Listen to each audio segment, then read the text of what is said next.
Ассаламу алейкум, урматтуу мусулман бир туугандар, жалпы калай калың журт. Мына берекелүү Рамазан айынын босогосунда турабыз. Рамазан айына кирип келдик. Ушул Рамазан айы баардыгыбыз үчүн куттуу, берекелүү болсун. Аллах таалам жакшы ой тилек максаттарыбыздын баардыгын кабыл кылып, мындан ары дагы жашоолорубузда, өмүрүбүздө көптөгөн орозолорду кармаганга баардыгыбызга насип кылсын. Бүгүн биз кезектеги маегибизге келип отурабыз. Атайын ушу Рамазан айынын урматына маегибизди баштаардын алдында ушу Көлмө медресесинин устазы, жаш, келечекте буюрса динибизге, элибизге көптөгөн кызматтарды кылайын деген чоң максаттары бар. Биздин досубуз десек болот, замандашыбыз Авазбек уулу Жакшылык устаз, кош келипсиз. Алгач эле сөздү баштаардын алдында устаз жалпы элибизди, бир туугандарыбызды, досторубузду ошо кирип келген Рамазан айы менен куттуктап, саламдашып койсоңуз болот. Алейкум ассалам ва рахматуллахи ва баракатуху. Машалла. Рахмат сиздерге дагы. Ушундай биздей болгон кичинекей молдо дебестен чакырып бир аз болсо да иншалла биздин ушундай сурамжылоо көрсөткөнүңүзгө ыраазы. Ассаламу алейкум ва рахматуллахи ва баракатуху. Урматтуу мусулман бир туугандар, кыргыз элибиз, журтубуз, урматтуу аталар, апалар, бир туугандар, байкелер, инилер, баарыңыздарга куттуу жакынкы келаткан Рамазан, бир жылда бир жолу Аллах Тааланын берекеси, рахматы жааган куттуу Рамазан айынын менен куттуктайбыз. Пайгамбарыбыз саллаллаху алейхи вассаламдын куттуу дуаларынын бири бул өзгөчө ушу Рамазан айына тиешелүү дуасы пайгамбарыбыздын Ражаб жана Шабан айларына бизге береке бергин. Береке дегенде жалпы эле береке үй бүлөбүзгө, жумушубузга, жашообузга, кылып жаткан иштерибиздин баардыгына береке бергин деп пайгамбарыбыз саллаллаху алейхи вассалам мына бул азыркы үстүбүздөгү ай Шабан айы, мына эртең Кудай буйрса келе турган берекелүү Рамазан айына жана жеткиргин деп дуа кылган. Пайгамбарыбыз саллаллаху алейхи вассалам Ражаб жана Шабан айына береке берип, куттуу Рамазан айына бизди жеткиргин деп дуа кылган. Аллах субханалла тааланын чоң неаматы, Алланын берешендүүлүгү, Алланын ырайымдуулугу менен ушул Кудайым буйрса мына Рамазандын босогосунда турабыз. Аллах таалам ушул берекелүү Рамазанда баардыгыбызга канча убадаларды, хадисте, Кур'анда канча убадалар келген болсо, сооптор, ошолорго жүзмө-жүз соопторго ээ болушка Алла баарыбызга насип кылсын, Рамазанды куттуу кылсын. Рахмат устаз. Дуа тилектерибиз кабыл болсун. Амин. Негизи эле ушу алгачкы суроом ушундан баштагым келип атат. Баардыгыбыз билебиз орозо деп. Орозо кармаш керек, ичпеш керек, жебеш керек деп түшүнөбүз баардыгыбыз. Ушу кыскача бул орозо деген эмнени түшүндүрөт, мааниси кандай? Орозо бул эмне үчүн кармайбыз орозону? Ошол тууралуу айта кетсеңиз. Жараткан Аллах субханалла тааланын бул ислам бул 5 түркүктөн куралган деп пайгамбар саллаллаху алейхи вассаламдын куттуу хадисинде айтылат. Ошол 5 түркүк дегени бул 5 өкүм. Эң негизги ислам дининдеги 5 өкүм. Бул ошол 5 өкүмдүн бири мына ушул Рамазандагы орозо кармоо. Бул Аллах тааланын өкүмү, фарз айн. Ар бир мусулманмын деген киши, Алланын өкүмүн аткаруучумун, Алланын өкүмүнө баш ийүүчүмүн деген ар бир мусулман, аял болсун, эркек болсун, балагатка жеткен болсо, акыл эси ордунда болсо, ден соолугу ошол орозо кармаганга жарактуу болгон болсо, ден соолугу жакшы болгон болсо, анда ошол нерсени кармашлык бул мусулмандын милдети болот. Жана ошол орозо деген бул тыйылуу. Орозо бул тыйылуу күн чыккандан баштап, эртең мененки таңдан баштап, эртең мененки таңдан кечки күн батканга чейин жегенден, ичкенден жана ошол үйлөнгөндөр болсо, ошол жакындык кылгандан тыйылуу. Рамазан орозо деген мына ушундай. Рахмат. Азыр айтып кеттиңиз. орозо баардык мен мусулманмын деген адамга милдет депчи, кармаш керек деп. Ошол балагатка жеткенден баштап кармаш керек да ар бир адам, ооба аял эркек. ооба Мисалы кээ бир убактарда жаш кичинекей биздин карындаштарыбыз, инилерибиз орозо кармашат. Алардын өкүмү кандай болуп калат? Аларга милдет эмес бирок өзүнүн баягы кармагысы кызыкчылыгы менен мындай кызыкчылыгы кызыгып менен. үйдөгү чоңдорго, ата энесиге, байке эжелерине кызыгып, эртең менен сухурга туруп, орозого кошулуп кармашат. Ооба. Демек бул жакшы нерсе, бул жакшы көрүнүш. Пайгамбар саллаллаху алейхи вассалам да айткан, балдарыңар ошол 7-8 жашка жеткенде уже намазга үйрөткүлө. Намазга аракеттендиргиле, намазга кызыктыргыла, дуа сүрөлөрдү жаттатып баштагыла дегендей да, хадистин мазмунунда ушундай келет. Демек ал 10 жашка жеткенде керек болсо кичине бопузалап койсоңор да болот. Эй, намазыңды оку дегендей кылыпчы. Анткени баланын, мусулмандын балакатка жеткенден баштап карызы болбосун дейт. Ибадаттан, орозодон, намаздан карызы болбосун деген максатта пайгамбар саллаллаху алейхи вассалам айткан. Эгерде ал 12 жаштан балакатка жете турган болсо, бала ал шир эле намаз окуп кете албайт дейт. Ошондуктан ага бир аз тарбият болуш үчүн, мындайча айтканда, машыгуу иретинде орозону балакатка жете элек балдарыбыз, кыздарыбыз үйдө кармай турган болсо, ошентче биздин дагы ата энелерибиз биз кичинекей кезибизде бизди тамашалап, бизге түшүнүктүү болуш үчүн айтып койчу эле. Сен орозонун баласын кармайсың, уулум деп койчу эле. Анан биз машалла деп сүйүнүп, ошентип эртең менен сухурга туруп алып, чоң ата элебиздин, тайнелерибиздин баягындай ысык куруттарын ичип, ошол Рамазандын жышаанынан биз дагы жанагындай кылчук, сүйүнүп, ошол орозону тутчук. Анан бул кичинекейлерди тамашалап кээде сен абедке чейин кармайсың балам, абедке чейин кармасаң болот деп койчу. Андан кийин башында 3 күн, ортосунда 3 күн, аягында 3 күн кармасаң болот деп койчу. Балакатка жете электе ушундай демек орозого даярдыктар болгон ата энебиз тараптан.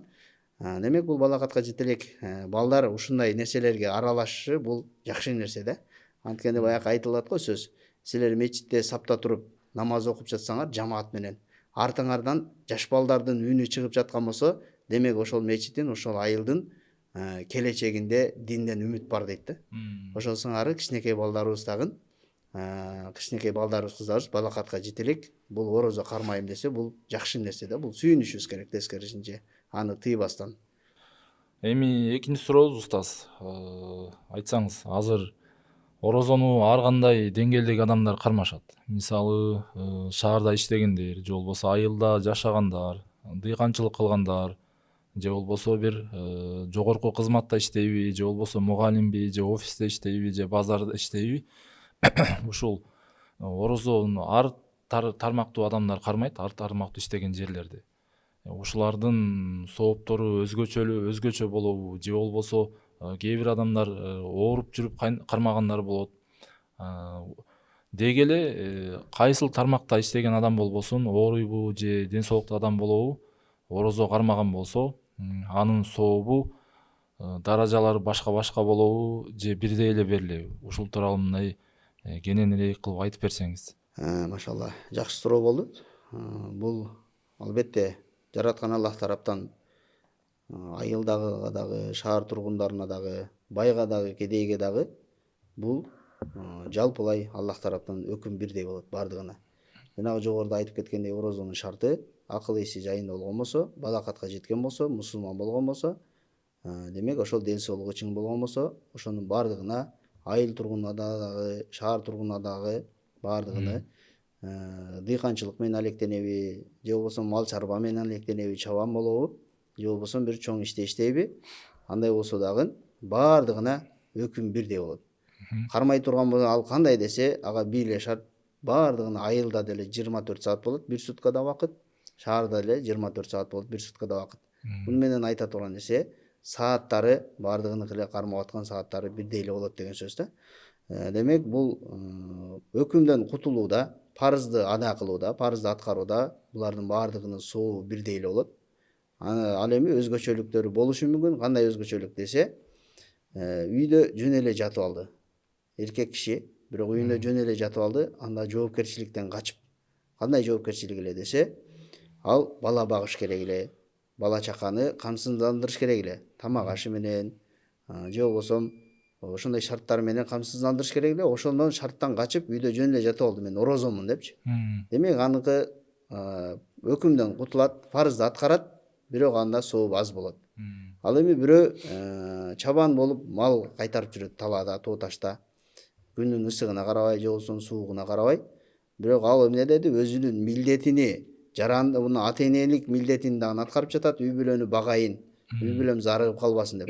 Жана да Алланын өкүмүн да аткарайын деп. Демек буга кошумча ал мээнеткеч болгону үчүн ага кошумча көбүрөөк сооп берилет. Ал ошондой эле. Ошондой айырмачылыктары бар. Болгону жоопкерчиликтен дагы бир кошумча жоопкерчиликтерден качып ошо орозону шултоо кыла турган болсо, демек анын сообу азайтылат. Жок, орозонун үстүнө дагы аракетчил болуп, мээнеткеч болгон болсо, анын мээнетине, сабырына өзгөчө бир сооп берилет, өзүнчө бир сооп берилет. Орозонун сообу өзүнчө. Тоо таштарда чуркап, малдын артынан багып, же болбосо талаада дыйканчылык менен алектенип, же болбосо стройкада иштеп жатат, монолит куюп жатат, крышаларда ушундай иштерди кылганлыгы үчүн анын сабырына Аллах тараптан өзүнчө сооп берилет. Ал эми орозонун сообу болсо, аны баардыгыныкы бирдей эле өкүм аткарылат, баардыгыныкы бирдей эле сооптун деңгээли бирдей эле болот. Эгерде баягы жумушу оор болуп, кыйналып орозону таштап койсо кандай болуп калат анда? Эми мусулман баласы Аллах таалам өтө адилеттүү зат. Аллах таала Кур'ани Каримде айтат: биз адам баласына биз адам баласы колунан келбеген нерсени биз аларга өкүм кылбайбыз деп айтат Аллах таала. Дал ошондой эле Аллах таалам 12 айдын баарын орозо туткула деген жок. Бир жылда 11 ай мээнет кыл. Дүйнөңө, башкаңа, баардык нерсеңди, бала чакаңды кыл, окут, жакыт, үйүңдү сал, машинаңды ал, башкаңды кыл, бүт баардыгын иштет 11 ай. Бирок бир ай ошо Рамазан айында, куттуу берекелүү Рамазан айында ибадат кыл дет. Эмне үчүн Рамазан айында сооптар көбөйтүлүп атат? Эмне үчүн бейбаш шайтандар байланып атат? Демек ушул көбүрөөк ибадат кылып алсын мусулман. Көбүрөөк акыретин куруп алсын. Көбүрөөк Алланын өкүмүн аткарып алсын дегендей сооптар үстүнө берип жатат Аллах таала. Эмне себептен? Хадистерде фазилети, пайдалары көбүрөөк айтылып жатат. Эмне үчүн десе, ошо Рамазандын зарылчылыгына кызыктырып жатат инсанды. Бул инсан, адам баласы, бул пенде, бул пайдага өч болот экен. Ошон үчүн пайдаларын көбүрөөк айтып жатат. Эмнеге десе, ошол жана сиз айткандай жумушуга алаксып, Рамазанды таштап койбосун. Орозону таштап, кой мен үйүмдү бүтүрүп ала калайын деп Рамазанды таштап койбосун. Мен малымды багып алайын деп орозону таштап койбосун деп, орозонун башка айларга караганда сообуну көбүрөөк айтып атат. Эмнеге десе, ошо бир аз жумушуну азайтсын, бир аз жумушуну токтото турсун, акыретини куруп алсын, ибадатыны кылып алсын деген максатта ошон үчүн фазилеттер айтып атат. Ошондуктан ал жумушуну таштап койгон ал башка маселе, бирок орозону таштап койсо, ал күнөөкөр болот Алланын астында, сөзсүз түрдө. Бирок кайсыл бир күнү орозону сөзсүз түрдө кармап бериш керек болот. Ал карыз болуп калат мойнунда өмүр бою. Кээ бир адамдар ден соолугуна байланыштуу баягы ашказан ооруп калат, же болбосо сахары бар деген сыяктуу. Ошондой адамдар биз орозо кармадык, орозонун касиети ушундай экен, ашказаным оорубай калды, сахарым көтөрүлбөй калды дейт да. Чындыгында эле ушул орозонун касиети ооруган адамга дагы шифа болобу? Эми албетте бул оорунун булагы десек болот да. Оорунун очогу бул ашказан дейт. Оорунун очогу бул ашказан. Ал деген эмне десе, баардыгыбыз илгерки ата бабаларыбыз ачарчылыктан өлгөн болсо, бүгүнкү күндө мусулмандар, бүгүнкү күндө биз, эли журтубуз, азыр бүгүнкү күндөгү адамдар токчулуктан өлүп атат дейт да. Ал токчулуктан өлүп атат деген эмне десе, ошол эле сахар дагы бул тамак ашта аша чабып жегендиктен сахарный оору болот. Давление деген мына ошол холестеринди, тамактарды, майлуу немелерди көп жегендиктен болот. Мына боордун эмеси дагы май басып, боордун дагы жакшы иштеши, өттүн жакшы иштебей калыштары, ушунун баардыгы баягындай майлуу өтө бир тамактарды жегендиктен, туура эмес тамактангандыктан болот деп айтсак болот да. Туура эмес тамактангандыктын себебинен ошол ашказан, сахар, ошол оорулардын баардыгы ошонун себебинен болуп жатат. Бирден бир себептеричи. Демек бул орозо, Рамазан айы бул ошол ашказанды бош калтыруу, ашказанды эс алдыруу. Бир аз семирип кеткен нафсибизди, башкабызды бир аз тыюу болсо руханият жактан, ден соолук жактан, дене жактан бул ашказанды эс алдыруу. демек бул мындай логический акыл менен караганда деле ашказан эс алса, демек бул эмне болот? Бул демек бул кандайдыр бир деңгээлде ашказан ооруларына, башка ооруларына бир аз болсо дагы пайдасы болот сөзсүз түрдө. Ал эми эгерде баягындай өтүшүп кеткен оорулар болсо, же болбосо сахара өтүшүп кеткен болсо, сахарынын эмеси көтөрүлүп кеткен болсо, врачтар, доктурлар тыя турган болсо, ал демек ал башка маселе. Мен негизги мындай болуп аткан бул пайдалуу жагын айтып жатам.